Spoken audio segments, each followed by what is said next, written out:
Hi there. I'm here today to talk about something.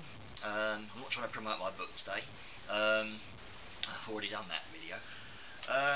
Yeah, it's to talk about a film which has just been released. It's an old 80s classic, and it bombed on its original release. And I saw it just the other night, and it was great to get the opportunity to see it after all this time, because I didn't get to see it back then. It was released at the same time as a film called E.T., and frankly, I am no fan of E.T. I came out of that film thinking, what was that supposed to be? You know, it completely misfired me, and I don't get why everyone loved it so much. Yeah, I suppose the kids loved it, and a lot of people thought it was wonderful. Well, I don't see it. No, I think it's thoroughly overrated. But anyway, never mind E.T. The other film that was on at the time, of course, was John Carpenter's The Thing. An absolute classic. And of course, because of E.T., it didn't do so well. Well, like I say, I think it bombed, which is a great shame. But now, after all this time, it's been released again, and it was showing for one night only, and I went to see it because, well, an opportunity like that, you can't miss it up, you can't pass it. And I went to see it, and I thought it was absolutely terrific. I've got a copy, of course, and I've seen this several times, but seeing it at the cinema is totally different. You know, it's you really get the feel of it. You know, it's where films were meant to be seen. I'm a movie fan. It's where I want to go to see these films. But yeah, seeing this at the cinema was an absolute joy. I loved it. I was supposed to be actually going with a friend of mine, but unfortunately he went on holiday on Monday, which, well, it was annoying for him, which he told me so. But well, I'm sure we'll get another chance to see it. So yeah, never mind, mate. You know, there'll be another chance in the future sometime, hopefully. But yeah, seeing this was just pretty much a play. You know, it was just great to get the chance. You know, after all this time, and it's nice to know that the cinemas are doing this. You know, releasing these old films, because there was one released in Luton recently, The Good, the Bad, and the Ugly, which I wish I could have seen that actually, but I didn't get the chance. But yeah, it just got me thinking too, because I don't think that a film like this would ever be made now. You wouldn't get anything like this in this day and age. I mean, in the industry the way it is now, being run by corporations, as George Lucas has always said, film companies are now being run by corporations. These guys, these executives in the movie industry, who frankly haven't a clue. They make these films, they make rom-coms all the time. They just, you know, they just want to bring in the punters, put a lot of bums on seats, get as much money as possible, and that breeds sequels after sequels after sequels, and it just gets silly and boring, frankly. But a film like this, it took a chance. It didn't care that the audience might be, you know, a bit iffy about it, and the ending was just brilliant. Left everything open, made you use your imagination. That's what I love. You know, that's partly what I loved about it. And of course, it's also a remake based on, well, it was based on an original short story back in the 30s by some guy who wrote a short story about a shape-shifting creature, and it was all about really identifying the creature in the first place, you know. And the black and white version, made back in the 50s, I think, sometime, I can't remember exactly which year now, but it was, the creature in that was like a giant vegetable guy, you know, really big 7-foot-inch vegetable creature like thing, which could reproduce itself.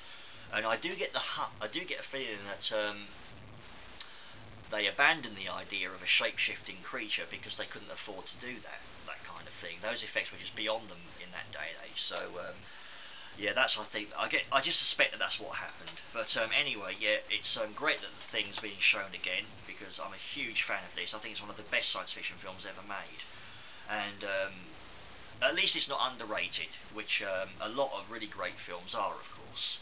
So and that also, speaking of John Carpenter and the thing, that brings me to something else. And right, I've got a bit of a bone to pick with the fans of the Halloween series, because it starts with Halloween, terrific film, yeah. I haven't got a copy, but I have seen it, of course, and I thought it was a great film, you know, really clever horror film. Then, of course, the sequel comes along, Halloween 2, which John Carpenter did not want to do, apparently, which I read somewhere. A book that was recently lent to me said this, and yeah, he wasn't a great fan of doing it, but he wrote the screenplay, and I think he produced it, but he didn't make it, didn't direct it.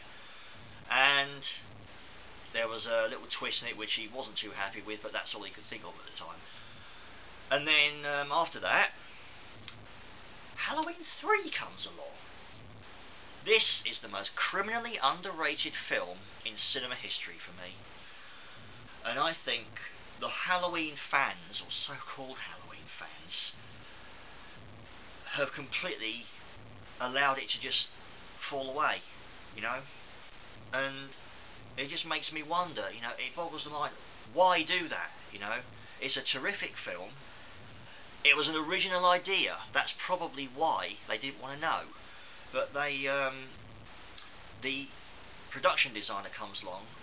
John Carpenter's, you know, he was John Carpenter's production designer, Tommy Wallace, and he said, got a great idea for a Halloween 3, which reversed the amount of the Halloween 3 masks. There's 3 masks to choose from in this film, and alright, it's a very dark story, possibly one of the darkest stories in cinema history, basically certainly one of the darkest in horror history. But that doesn't mean to say it's a bad film. And this guy, Tommy Wallace, he says, you know, he has a great original idea for this film, so why don't we do it? You know, can we do it? John Carpenter gives it the go-ahead, he helps to produce it, they make it, and the fans completely turn their back on it. No, we don't want this. This is an original idea. We want Michael Myers back. Yeah, terrific going, guys. You know, why? Why do that? You know, why mess up a perfectly good film just because it's the only one with Michael Myers not in it, which is actually a blessing considering what came after. Because Halloween 4 was pretty dreadful, let's face it. But this film, terrific, underrated film. No one hardly knows about it. Even a few friends of mine, few people I know, they don't go for it either. A member of my family doesn't even go for it, you know. But a friend of mine who was going to see the film, The Thing, with me, he does go for it. He's got a copy, and I've seen a few videos on YouTube actually which appreciate it. So there are Halloween 3 fans out there, so I'm just going to sit here and say I'm standing up for Halloween 3. That's what I'm doing now as well. So the fact that The Thing has been given a release, re-release just for one night only, fair enough, that's terrific. Let's just hope the same happens for Halloween 3, because this deserves a much bigger audience than it's had so far. So come on, Halloween fans, let's take a step back, have a think about this, and appreciate this for what it is. Okay, it's a terrific film. Give it a damn chance. Okay. So well, that's it. That's all I've got to say about that now. So yeah. On a bright note, at least The Thing was released again, so that gives Halloween 3 a chance, yeah? And any other underrated horror film that happens to come along, so, or that has come along before. So, yeah, there you go. Take care of yourselves. Bye.